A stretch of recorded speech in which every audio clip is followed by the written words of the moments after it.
5 minutes to 7, a damning new report has found children in New Zealand are still no safer than when Malachi Shoebacks was murdered in 2021. The Independent Children's Monitor says little progress has been made fixing the system's failings.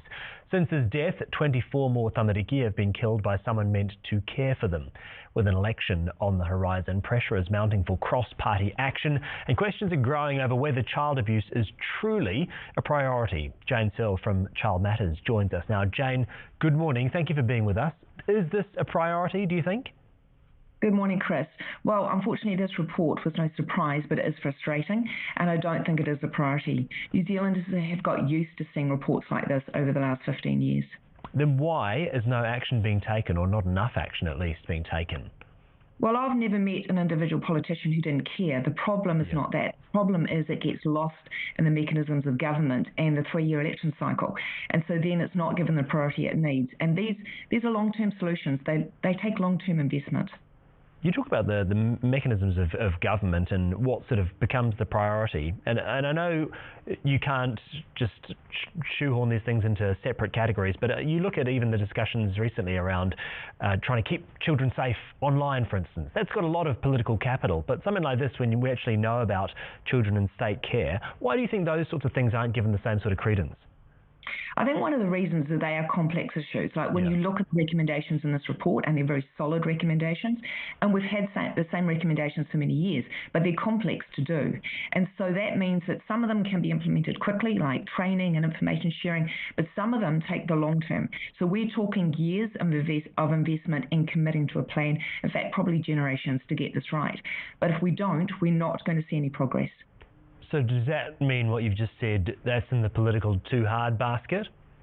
I think it is, and I think it's going to take some bipartisan commitment across the board, and I don't think we've ever really seen that. As I say, we need to commit to plans that are 15, 20 years long and investing in them. We know what needs to be done. We've had the same reports tell us over and over that hasn't changed. What we haven't done is implement them. The report tells us that 24 children have been killed by carers since Malachi's death. How do we make this a matter of urgency?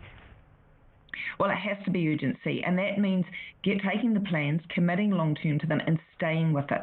So what we don't need is the naming of organisations and changing structures and new implementing of plans. We just need to stick with it and stick with that long-term investment so that we can see statistics drop. Karen Shaw, the Minister for Children, told Breakfast she is committed to fixing our children's system, and to achieve this, the state must work better with community and within itself. Is that the right message? I think it is true that the government has a big role to play. It's not the only role, but they need to lead the way on this, and then we need to work with communities because there's a lot of support that we given in community. As I said, we know what needs to be done, but it's just actually resourcing it and implementing it, and then not letting it get lost in that 3-year election cycle where changes get made all the time. What would be the single biggest thing we could do now to get the ball rolling on this?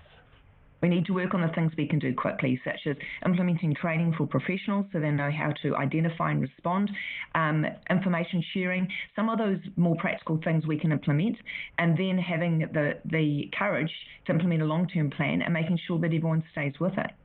Jane Searle from Child Matters, really appreciate you joining us on the show this morning. Thank you for your time. Alrighty, still to